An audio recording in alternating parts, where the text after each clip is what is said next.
Hello everyone, welcome to editorial insights. So I hope आपकी preparation अच्छी चल रही है और आप रेगुलरली रीड भी कर रहे हो और एटोरियल इनसाइट्स भी फॉलो कर रहे हो। जैसा आप जानते हो कि बैंकिंग वीडियो कोर्स पे अभी डिस्काउंट्स अवेलेबल हैं। आप PM10 कोड यूज़ कर सकते हो और आप 10% जो है डिस्काउंट आपको मिल जाएगा। आप इंडिविजुअली सब्जेक्ट वाइज भी परचेज कर सकते हो बैंकिंग वीडियो कोर्स, जिसमें जो भी कोर्सेज हैं वो प्रीलिम्स से मेंस लेवल तक, उसमें कॉम्प्रिहेंसिव कोर्सेज हैं जिन्होंने एग्जाम लेवल को इजी टू डिफिकल्ट लेवल तक सब कवर किया है, तो आप इसका बेनिफिट उठा सकते हो। नेक्स्ट है कि हम एटोरियल इनसाइट्स का क्या एम है और ये कैसे आपको बेनिफिट करेगा, जिसके जो हम पहले डिस्कस कर चुके हैं। तो आज का एडिटोरियल हम डिस्कस करेंगे जो है ब्रांड सिनेमा। ठीक है, द इंडियन एक्सप्रेस का एडिटोरियल है और जैसा आप जानते हैं तो बिना किसी डिक्शनरी की हेल्प के आपको इसको रीड करना है और फिर हम डिस्कस करते हैं।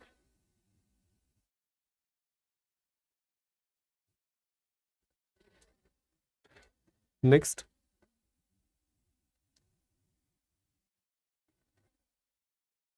Next.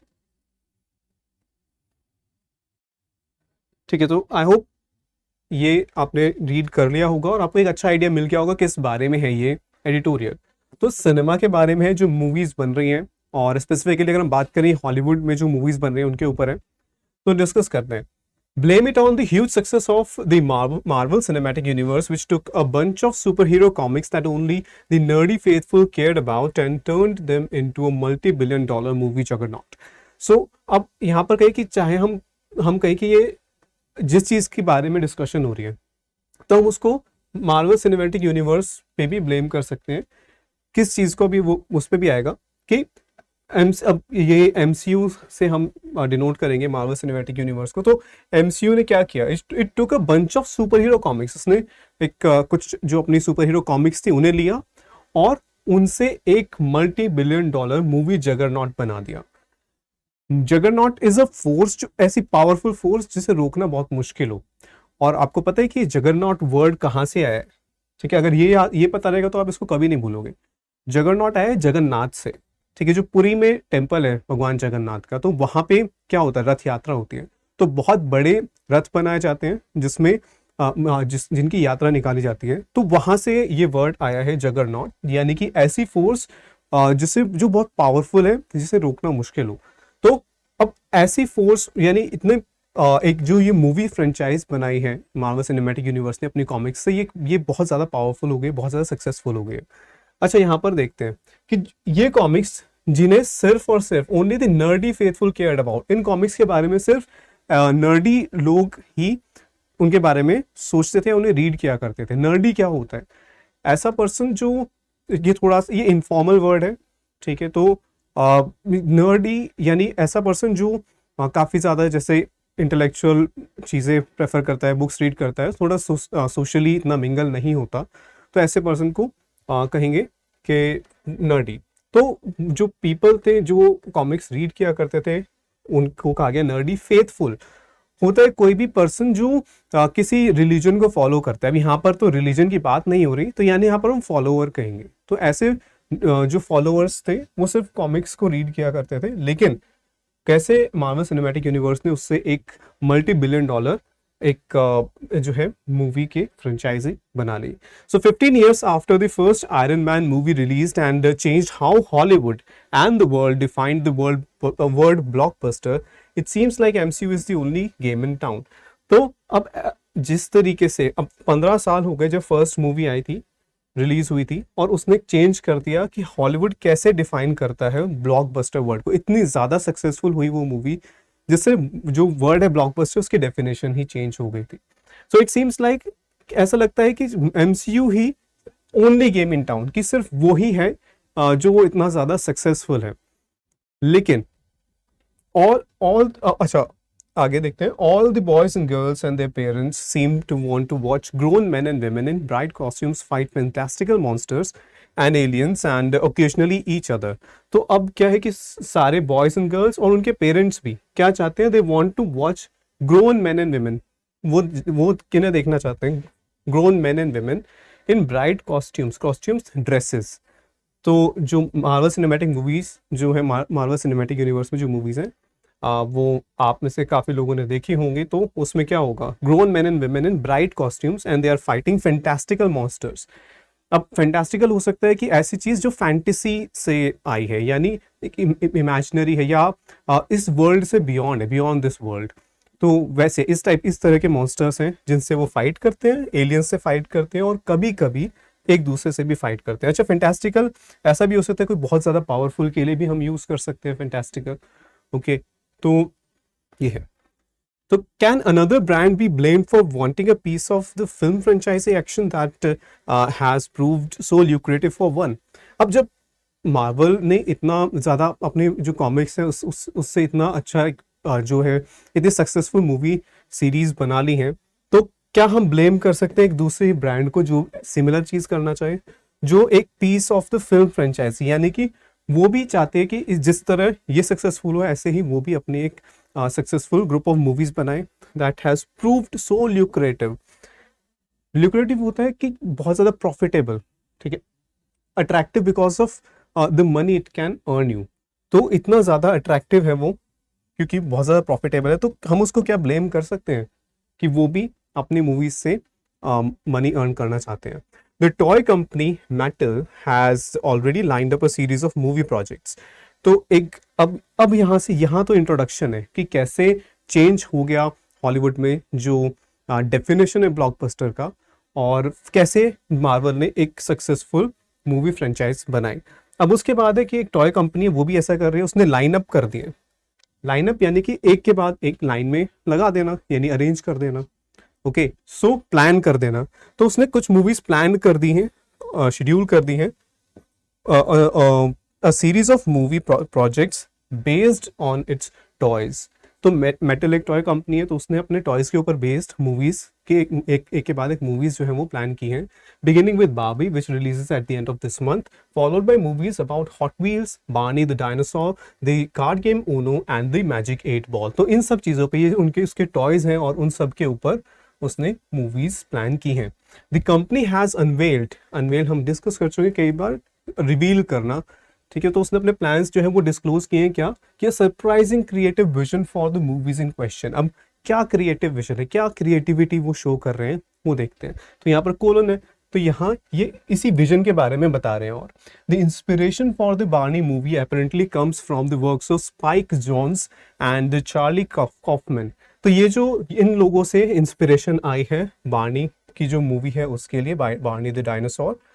The magical 8 ball film will get a comedy horror treatment. तो जो ये 8 बॉल फिल्म है ये कॉमेडी हॉरर जॉनर की होगी। अच्छा, जॉनर क्या होता है, कैटेगरीज होती हैं डिफरेंट के। तो जैसे मूवीज में भी आप कह सकते हो हॉरर है, ठीक है, कॉमेडी है। तो इसी तरह एक हॉरर कॉमेडी हॉरर यानी जिसके अंदर हॉरर के भी एलिमेंट्स होंगे और कॉमेडी के भी एलिमेंट्स होंगे।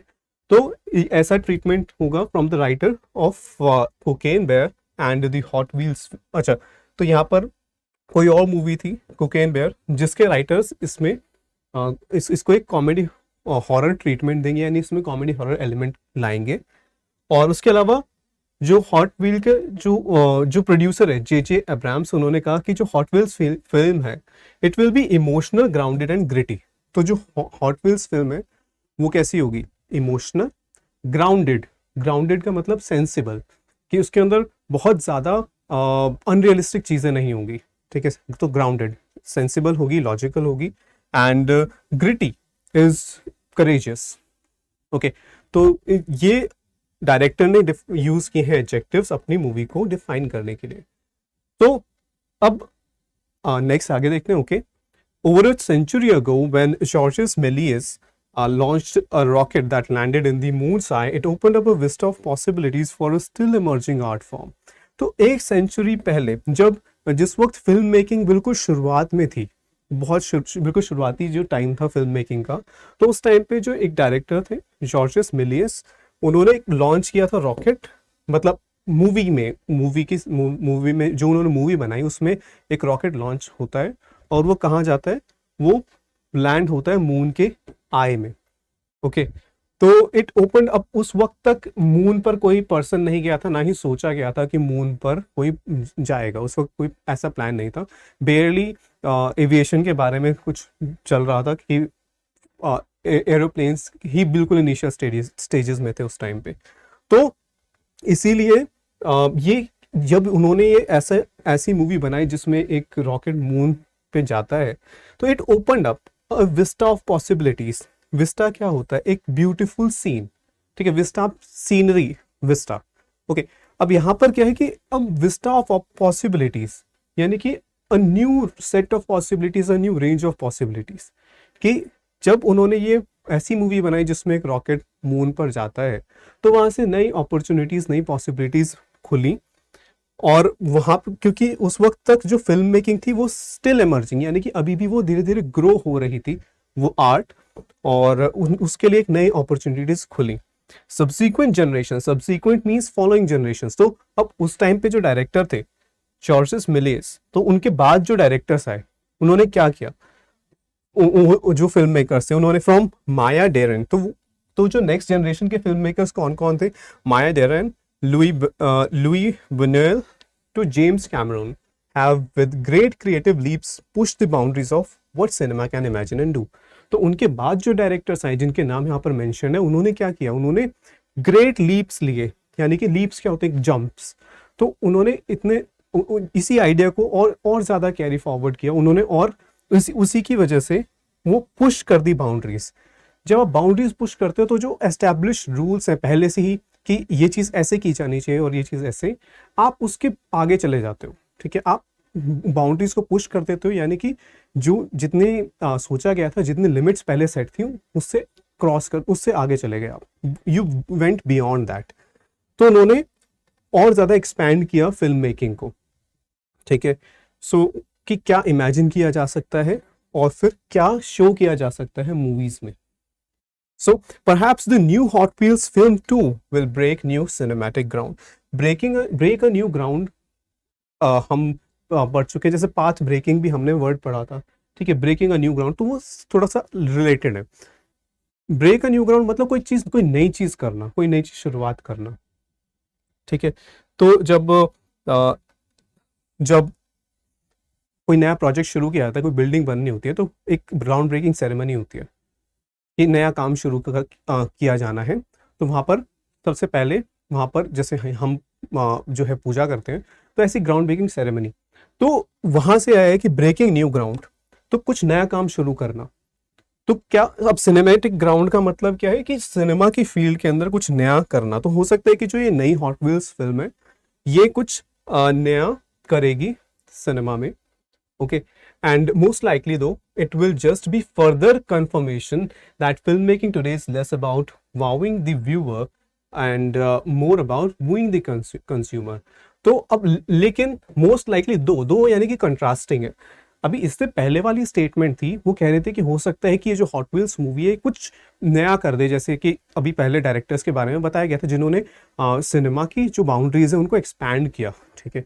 लेकिन और क्या ये भी हो सकता है कि it will just be further confirmation, कि हो सकता है यही इस बात को कंफर्म करे कि फिल्म मेकिंग आजकल सिर्फ it's about wooing the consumer, it's less about wowing the viewer and more about wooing the consumer, कि व्यूअर से ज्यादा कंज्यूमर पे फोकस है।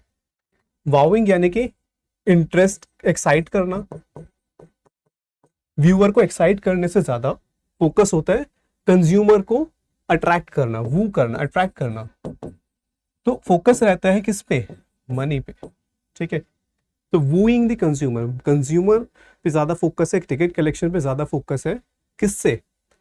व्यूअर्स को एंटरटेन या व्यूअर्स को एक्साइट करने से ज्यादा फोकस है।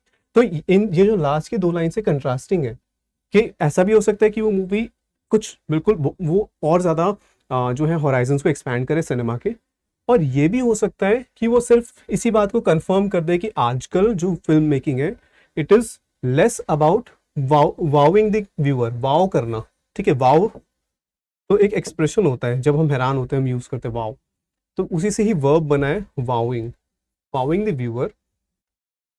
जो फिल्म मेकिंग है वो व्यूअर के ऊपर कम फोकस कर रही है और मनी अर्न करने पे यानी कंज्यूमर्स को अट्रैक्ट करने पे ज्यादा फोकस कर रहे हैं। तो आई होप ये वाले चीजें आपको क्लियर हो गई होंगी। और ये जो हमने important words and phrases discuss किए आज, वो है, ठीक है। चलो, तो नेक्स्ट एडिटोरियल हम डिस्कस करते हैं जो है अ बिगर ब्रिक्स। तो वीडियो को पॉज करके आप इसको रीड कर लीजिए और खुद समझने की कोशिश करो, ठीक है। नेक्स्ट,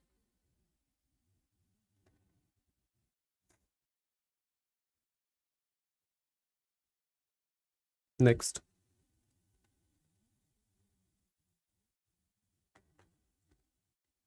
ठीक है। So let's start. ब्रिक्स क्या है? ब्रिक्स एक ग्रुप ऑफ कंट्रीज है, Brazil, Russia, India, China and South Africa. तो ये 5 डिफरेंट जो ग्रोइंग इकोनॉमीज हैं different parts of the world से, इन्होंने मिलकर एक ग्रुप फॉर्म किया था ब्रिक्स। तो 5 मेंबर्स हैं इसमें, और इसके ऊपर ये एडिटोरियल है। The rush to join BRICS. Rush क्या होता है? जल्दबाजी, ठीक है, हरी। तो ब्रिक्स को ज्वाइन करने के लिए बहुत ज़्यादा रश है, बहुत सारी कंट्रीज ज्वाइन करना चाहती हैं। द ग्रुपिंग, अब ये ब्रिक्स के बारे में बता रहे हैं। So the grouping that brings together Brazil, Russia, India, China and South Africa and represents 40% of the world's population and 23% of the global GDP. तो ब्रिक्स में, ब्रिक्स क्या 5 कंट्रीज हैं, और ये 5 कंट्रीज रिप्रेजेंट करती हैं 40% of the GD 40% of the population and 23% of the world's GDP. तो the rush to, अब इसको कैसे रीड करोगे? तो ये जो यहाँ से यहाँ तक, ये तो ब्रिक्स के बारे में बताया गया। तो the rush to join BRICS has sometimes been explained as triggered by FOMO, ठीक है। तो फोमो क्या होगा? A fear of missing out, but FOMO is informal, ठीक है। तो आप अपने एग्जाम में, एसेज में कहीं पर भी इनफॉर्मल लैंग्वेज यूज नहीं करेंगे। एडिटोरियल है, ठीक है, यहाँ से हमें फॉर्मल लैंग्वेज सीखनी है। लेकिन कई बार क्या होगा कि कुछ इनफॉर्मल वर्ड्स एंड फ्रेजेस जो यूज हो रहे हैं वो कई बार मेंशन होते हैं, लेकिन उन्हें मैं एग्जाम में यूज नहीं करना। तो अब triggered by what? A fear of missing out, यानी कि कंट्रीज को लग रहा है कि हम इस ग्रुप में नहीं है, और उन्हें इस बात से जो है डर है कि हम इस ग्रुप के अंदर क्यों नहीं है। तो काफी सारी कंट्रीज है जो इस ग्रुप का पार्ट होना चाहती हैं पर उसका पार्ट नहीं है। ओके, तो यही कहा जा रहा है कि जो रश है वो इसी वजह से कि उन कंट्रीज को ऐसा लग रहा है कि हम कुछ मिस कर रहे हैं अगर हम इस ग्रुप का पार्ट नहीं है। The geopolitical shifts in the world from the time of Russia's invasion of Ukraine have set off frenetic group shopping. अब जो वर्ल्ड में जियोपॉलिटिकल चेंजेस आए हैं, शिफ्ट्स हुए हैं, उसकी वजह से, और ये शिफ्ट कब हुए? रशिया ने जब यूक्रेन को इन्वेड किया तो उसके बाद से ये चेंजेस आए हैं। तो उन चेंजेस ने क्या किया है? They have set off frenetic group shopping. Set off started, ठीक है, सेट ऑफ अ बॉम्ब, यानी कि बॉम्ब को शुरू कर दिया या कुछ ऐसा किया जिससे कोई अगली नेक्स्ट इवेंट स्टार्ट होगी। तो इट हैज सेट ऑफ, यानी कि बिगन और स्टार्टेड। तो ये जो रशिया यूक्रेन वॉर की वजह से जो शिफ्ट हुआ, जियोपॉलिटिकल शिफ्ट हुआ वर्ल्ड में, उसकी वजह से फ्रेनेटिक ग्रुप शॉपिंग शुरू हो गई। ये ग्रुप शॉपिंग वर्ड दिया गया है कि कंट्रीज अब अलग अलग ग्रुप का पार्ट बनना चाहते हैं, ठीक है। उनमें से एक ग्रुप है ब्रिक्स। अब यहां पर एक वर्ड आता है फ्रेनेटिक। तो फ्रेनेटिक होता है जब आप कुछ बहुत जल्दी से कोई चीज करना चाहते हैं, लेकिन ये पॉजिटिव वे में यूज नहीं होता। फ्रेनेटिक होगा जब आप बिना किसी प्लान के साथ, बिना अपने एक्शंस को ऑर्गेनाइज किए, आप बस कुछ पाना चाहते हैं और फिर आप बिना ऑर्गेनाइज किए कोई भी एक्शंस लेने स्टार्ट कर देते हैं, ठीक है। और इसमें क्या होगा? एंग्जाइटी भी फील होती है उस पर्सन को, एंग्शियस एक्शंस, ठीक है। एंग्जाइटी फील हो रही है, आप नर्वस हो और आप फिर कोई भी एक्शंस लेते हो किसी चीज को पाने के लिए। तो ये जो फ्रेनेटिक ग्रुप शॉपिंग शुरू हो गई है, क्योंकि कंट्रीज जो है उन्हें लग रहा है कि हम कुछ मिस आउट कर रहे हैं, इन ग्रुप्स का पार्ट नहीं है। तो ये सब स्टार्ट हुआ जब रशिया ने इन्वेड किया यूक्रेन को, ठीक है। तो as middle size countries with decent economies in the global South look for both voice and leverage. तो अब जो बड़ी कंट्रीज है वो तो अपनी बात वर्ल्ड में कन्वे कर देते हैं, ठीक है, उनके पास इन्फ्लुएंस है। लेकिन जो मिडल साइज कंट्रीज हैं उनकी बात कहीं ना कहीं रह जाती है। तो उन्हें अब इस वक्त लग रहा है कि उनके पास भी ऐसा इन्फ्लुएंस होना चाहिए। तो ऐसी कंट्रीज, मिडिल साइज कंट्रीज, इनकी डिसेंट इकोनॉमीज है, ओके इकोनॉमीज है इन the global south. Global south जब हम बात करते हैं तो हम ग्लोबल, जब हम हम बात कर रहे होते हैं उस वक्त हम बात करते हैं डेवलपिंग कंट्रीज की, ओके, ठीक है। तो they look for both voice and leverage. तो ऐसी कंट्रीज जो है वो अपनी बात को ग्लोबल स्टेज पे पहुंचाने की भी कोशिश कर रही होती हैं और लेवरेज यानी इन्फ्लुएंस भी गेन करना चाहती हैं। तो ये उनका ऑब्जेक्टिव है कि वो ऐसे ग्रुप्स को ज्वाइन करना चाहती हैं ताकि वो अपनी आवाज वर्ल्ड के स्टेज पे पहुंचा सके और दूसरा एक इन्फ्लुएंस उन्हें मिल जाए। So both are potentially possible in BRICS. तो ये दोनों चीजें, अपनी वॉइस और अपनी जो इन्फ्लुएंस है वो बढ़ाना, तो ये ब्रिक्स में पॉसिबल है अगर वो ब्रिक्स का पार्ट बन जाते हैं। BRICS made up of 5 regional heavy weights.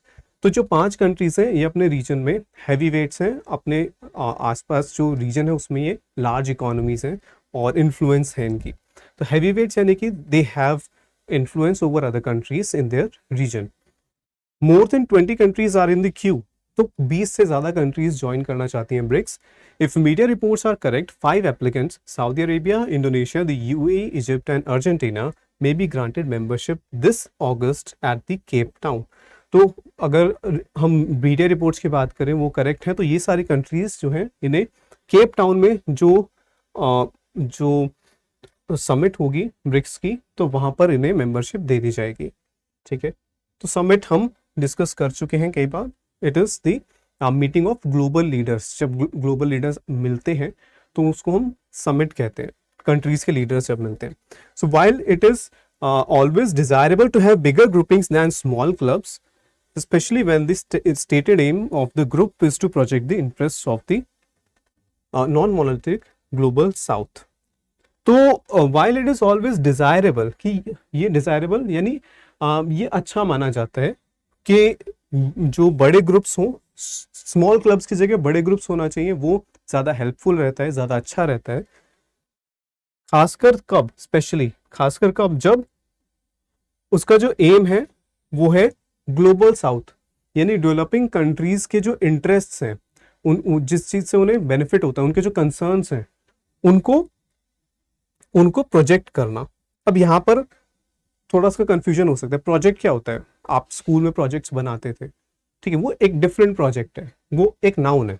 यहाँ पर प्रोजेक्ट का मतलब है किसी चीज को आगे कन्वे करना। तो ऐसे कई कंट्रीज हैं जो अपनी बात नहीं कह पाती ग्लोबल स्टेज पे, तो इस ग्रुप का ये एम है, स्टेटेड एम है, इस ग्रुप का ये ऑब्जेक्टिव है, उन्होंने स्टेट किया हुआ है, डिक्लेयर किया हुआ है ब्रिक्स ने कि उनका एम ही ये है कि जो डेवलपिंग कंट्रीज है उनके कंसर्न्स को वो वर्ल्ड के स्टेज पर आगे पहुंचाए। तो ऐसी कंट्रीज में यही प्रोजेक्ट का मतलब आगे कन्वे करे। तो नॉन मोनोलिथिक ग्लोबल साउथ। अब यहाँ पर अगर हम मोनोलिथिक की बात करें, वो होता है कि जहाँ जो एक ही चीज से बना हुआ है, यानी जहां पर सिर्फ एक ही कंट्री के पास सारी पावर है, या फिर ऐसा कह सकते हैं कि ऐसा सिस्टम जिसको चेंज करना बहुत मुश्किल है। तो यहाँ पर नॉन मोनोलिथिक ग्लोबल साउथ की बात हो रही है, यानी ऐसा ग्रुप जहां पे बाकी कंट्री, एक कंट्री के पास सारी पावर नहीं है, बाकी कंट्रीज के पास भी पावर है। Okay, and increase in membership is likely two way the group in favour of China. अब ये ऐसा लग रहा है कि अब अगर ये एक्सपेंशन होगा तो जो ग्रुप का जो वेट है वो चाइना के फेवर में हो जाएगा, यानी ग्रुप में चाइना का इन्फ्लुएंस बढ़ जाएगा। The world's second largest economy. Okay, other than the 5 possible new entrants this year, those waiting to join are also part of the Chinese Belt and Road Initiative। तो ये China का हमने discuss किया था कि China का एक infrastructure project है बेल्ट एंड रोड इनिशिएटिव, जिसमें चाइना बाकी कंट्रीज को लोन्स प्रोवाइड करता है और उनकी कंट्रीज में इंफ्रास्ट्रक्चर डेवलप करता है, जैसे रेलवेज एंड जो है हाईवेज, ताकि गुड्स ट्रांसपोर्ट कर पाए चाइना और बाकी कंट्रीज। तो उस जो कंट्रीज ज्वाइन करना चाहती हैं इस साल, 5 जो कंट्रीज हैं जो हो सकती हैं ज्वाइन कर सकती हैं, और जो वेट कर रहे हैं ज्वाइन करने के लिए वो चाइना के बेल्ट एंड रोड इनिशिएटिव का पार्ट है। और इसी वजह से ये लग रहा है कि जब एक्सपेंशन होगा इस ग्रुप का तो जो ग्रुप का जो बैलेंस है वो चाइना के फेवर में हो जाएगा। Inherent in this is the likelihood of such a grouping being projected as a Chinese-led anti-American bloc। अब यहाँ पे इसी में ही ये चीज इनहेरेंट है, यानी कि ये पहले से ही इनहेरेंट होता है, कोई चीज किसी में बाय बर्थ प्रेजेंट होती है। जैसे इनहेरेंट अगर हम कहें कि अच्छा किसी चीज के अंदर किसी का नेचर ही है ऐसा, तो जैसे अगर हम कहें कि एक सिचुएशन है इसमें इनहेरेंट रिस्क हैं, यानी कि पहले से ही उसके अंदर कुछ रिस्क हैं। अब inherent in this is the likelihood of such a grouping being projected as a Chinese led anti American block.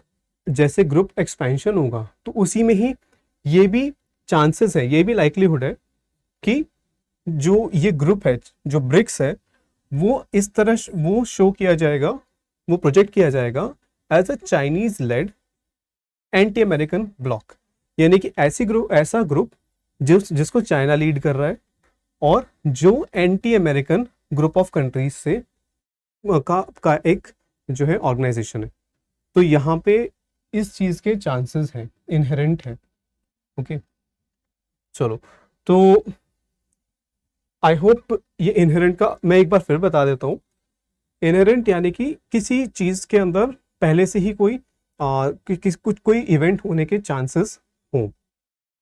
तो यहाँ पर जब हम बात कर रहे थे कि जो कंट्रीज है, जो कंट्रीज हैं वो नई कंट्रीज ज्वाइन करना चाहती हैं ब्रिक्स को, तो जब ब्रिक्स का एक्सपेंशन होगा और कंट्रीज ऐड होती जाएंगी, तो इस फैक्ट के अंदर ही ये चीज भी, इस चीज के भी चांसेस हैं कि जो ग्रुप है वो चाइनीज लेड हो जाएगा, चाइना लीड करेगा उस ग्रुप को और वो एंटी अमेरिकन उसका नेचर हो जाएगा। ब्लॉक होता है एक ग्रुप ऑफ कंट्रीज जिनका कोई कॉमन इंटरेस्ट होता है, ठीक है, तो वो मिलके अपने बेनिफिट के लिए वर्क करते हैं। Understandably, Delhi, which has in recent days demonstrated new resolve in taking the bilateral relationship with the US to a new level, has been wary of expansion. अब इसी वजह से कि ये ग्रुप एक एंटी अमेरिकन ग्रुप लगेगा BRICS, तो इसी वजह से इट इज़ अंडरस्टैंडेबल कि जो दिल्ली है, यानी कि इंडिया, यहाँ पर दिल्ली यूजुअली क्या होता है जब हम फॉरेन रिलेशंस की बात करते हैं तो वहाँ पर कैपिटल्स यूज कर दिए जाते हैं कंट्री के नाम की जगह। तो दिल्ली का मतलब ये नहीं है सिर्फ दिल्ली, यहाँ पर दिल्ली का मतलब है इंडिया। तो which has in recent days demonstrated, यानी कि शोड, दिल्ली ने क्या शो किया है रिसेंटली, एक नई रिजॉल्व, एक नया डिटर्मिनेशन कि वो यूएस के साथ जो अपना बायलैटरल रिलेशनशिप है उसको एक नए लेवल तक ले जाना चाहता है। उसके लिए इंडिया ने एक नया डिटर्मिनेशन शो किया है। तो it has been very of expansion, जो इंडिया है वो वेरी है, it does not want the expansion of BRICS. India sceptical है, ठीक है, वेरी पता होना चाहिए मीनिंग, स्केप्टिकल, ठीक है, और डाउटफुल, ठीक है, ये सब वर्ड्स ये सिमिलर मीनिंग्स हैं इन सब के। तो इंडिया जो है वो नहीं चाहता कि इस ग्रुप का एक्सपेंशन हो। It has been very of expansion indeed. अब यहाँ पर हम एक और वर्ड भी लिख सकते हैं, कॉशियस, ठीक है, कॉशियस। तो ये सब सिमिलर मीनिंग है। ओके, तो indeed the long line of aspiring members is seen already as fuelled by China. अब यहाँ पर पहले से ही इस चीज पे ये माना जाता है कि जो इतने ज़्यादा कंट्रीज ज्वाइन करना चाहते हैं इस ग्रुप को, जो हमने अभी बात की थी नंबर ऑफ कंट्रीज की, तो वो ऑलरेडी चाइना से ही इंस्पायर्ड है। चाइना ने ही उन्हें इन्फ्लुएंस किया है, चाइना ने इनकरेज किया है कि ज्वाइन करो इस ग्रुप को, ठीक है। तो ये ऑलरेडी ये ऐसी इमेज है with the tacit banking of Russia. और इसमें टेसिट इज समथिंग कि जो किसी ने कहा नहीं है पर ऑलरेडी अंडरस्टूड है। तो यह माना जा रहा है कि इसमें ही चाइना की बैकिंग है, रशिया की बैकिंग, यानी रशिया का सपोर्ट भी है। इनडायरेक्ट सपोर्ट है, यानी चाइना ने एक्सप्लिसिटली नहीं कहा, साफ साफ नहीं कहा कि रशिया सपोर्ट कर रहा है इस चीज को, बट बिना डिक्लेयर किए रशिया का सपोर्ट है। और ये इन ग्रुप्स को चाइना एनकरेज कर रहा है ब्रिक्स ज्वाइन करने के लिए, और इंडिया जो है वो नहीं चाहता कि एक्सपेंशन हो। Last years BRICS declaration reflects, यानी शोज इंडियाज कंसर्न। तो लास्ट ईयर जो ब्रिक का डिक्लेरेशन हुआ था, जब इनकी समिट होती है इस ऐसे ग्रुपिंग्स की, तो फिर डिक्लेरेशन भी दिया जाता है एक। तो लास्ट ईयर का जो डिक्लेरेशन था, एक स्टेटमेंट होती है जो सब कंट्रीज मिलके जिस पे सब कंट्रीज साइन करते हैं, और फिर वो स्टेटमेंट पब्लिश की जाती है। तो यहाँ पर उसने क्या शो किया था, India's concerns that any addition of new members must follow the carefully thought out objective criteria for membership. तो इंडिया ने उसमें कहा था कि कोई भी अगर नया मेंबर ज्वाइन होगा, कभी भी एक्सपेंशन होगा ब्रिक्स का, तो उसमें एक ऑब्जेक्टिव क्राइटेरिया होना चाहिए, ऑब्जेक्टिव जिसके अंदर जो बिल्कुल क्लियरली लेड आउट हो, जिसके अंदर किसी की इन्फ्लुएंस ना हो। ओके तो जैसे आप ऑब्जेक्टिव और सब्जेक्टिव टाइप क्वेश्चंस करते हैं तो ऑब्जेक्टिव में क्लियर आंसर्स होते हैं, तो उसी तरह ऑब्जेक्टिव क्राइटेरिया होना चाहिए फॉर मेंबरशिप, जिसके अंदर एम्बिग्विटी नहीं होनी चाहिए। Mutually discussed among the present members, mutually जब आपस में जब डिस्कस करें तो यानी कि जब भी एक्सपेंशन हो तो पांचों मेंबर्स ब्रिक्स के वो आपस में डिस्कस करें। एक ऑब्जेक्टिव क्राइटेरिया होना चाहिए एक्सपेंशन के लिए, so that all are on the same page. On the same page मतलब कि सब एग्रीमेंट में है, सब उससे सहमत है regarding the logic of expansion, कि क्यों हम एक्सपैंड कर रहे हैं ग्रुप, तो इस पे सबका एग्रीमेंट होना जरूरी है। इंडिया ने कहा था last year. At the BRICS Foreign Ministers meeting last month, External Affairs Minister S. Jaishankar called BRICS expansion a work in progress. तो लास्ट मंथ जो मीटिंग हुई थी उस पे फॉरेन मिनिस्टर ने कहा था कि जो ब्रिक्स का एक्सपेंशन है वो वर्क इन प्रोग्रेस है, यानी कि अभी कंप्लीट नहीं हुआ है, ये अभी भी अंडर डिस्कशन है, अभी कंप्लीट नहीं हुआ। तो कुछ भी वर्क इन प्रोग्रेस होता है यानी अभी उस पर काम चल रहा है। That had to take into consideration how the present BRICS countries worked with each other and how BRICS works with non BRICS countries. तो वहाँ पर जो फॉरेन मिनिस्टर उन्होंने कहा था कि अभी भी ये वर्क इन प्रोग्रेस है, अभी कंप्लीट नहीं हुआ है, और हमें टेक इनटू कंसिडरेशन यानी इस चीज़ को ध्यान में रखना होगा, इस पर फोकस करना होगा इस बात पे कि कैसे अभी जो ब्रिक्स कंट्रीज है वो आपस में कैसे वर्क करते हैं, और वो कंट्रीज कैसे नॉन ब्रिक्स कंट्रीज पे वर्क करती है। तो इन सब चीज़ों का के ऊपर हमें ध्यान देना होगा, तभी हम आगे बढ़ेंगे। Realising perhaps that it may not be able entirely to stave off an expansion. Stave off means to avoid. तो अब ये इंडिया ने रियलाइज किया कि शायद वो इस एक्सपेंशन को अवॉइड नहीं कर सकता। तो क्यों नहीं कर सकता? क्योंकि many of the candidates are friends of India too. कई जो कंट्रीज है जो ज्वाइन करना चाहते हैं ब्रिक्स, वो इंडिया के भी फ्रेंड्स हैं चाइना के साथ साथ। तो इंडिया हमेशा के लिए उस कंप्लीटली तो एंटायरली कंप्लीटली तो अवॉइड नहीं कर सकता एक्सपेंशन को। तो इंडिया ने क्या किया? Delhi appears to have come to terms with a limited addition of 5 members. तो कम टू टर्म्स विद यानी कि एग्री कर लिया। अब अगर आप एग्री करना, सहमत होना, लेकिन कम टू टर्म्स विद होता है जब आप नहीं कोई काम करना चाहते हैं बट आप फिर भी एग्री कर जाते हो कि चलो ठीक है। तो 5 मेंबर्स जो है ऐड जो है 5 मेंबर्स ऐड कर सकते हैं हम। तो इंडिया एग्री कर क्या है कि 5 मेंबर्स को ऐड किया जा सकता है।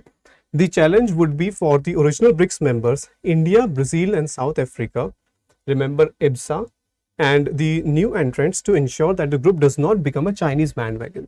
तो अब यहाँ पर चैलेंज ये होगा कि जो ओरिजिनल ब्रिक्स मेंबर्स हैं, ओरिजिनल ब्रिक्स मेंबर्स है India, Brazil and South Africa. तो इन 3 कंट्रीज, शुरुआत में IBSA नाम था, India, Brazil and South Africa. तो जो चैलेंज है वो इन कंट्रीज के लिए होगा कि ये इंश्योर करना कि जो और इनके अलावा जो नई कंट्रीज जो ज्वाइन करेंगी ब्रिक्स को, तो उनके लिए चैलेंज होगा कि वो ये इंश्योर करें, ये मेक श्योर करें कि जो ग्रुप है ब्रिक्स वो चाइना का बैंडवैगन ना बन जाए। बैंडवैगन क्या होता है? जब कोई चीज़ बहुत पॉपुलर हो रही होती है, ठीक है, तो और लोग ज्वाइन करते हैं, वो और ज़्यादा पॉपुलर हो जाती है, फिर और लोग ज्वाइन करते हैं, तो उसे हम कहते हैं बैंडवैगन।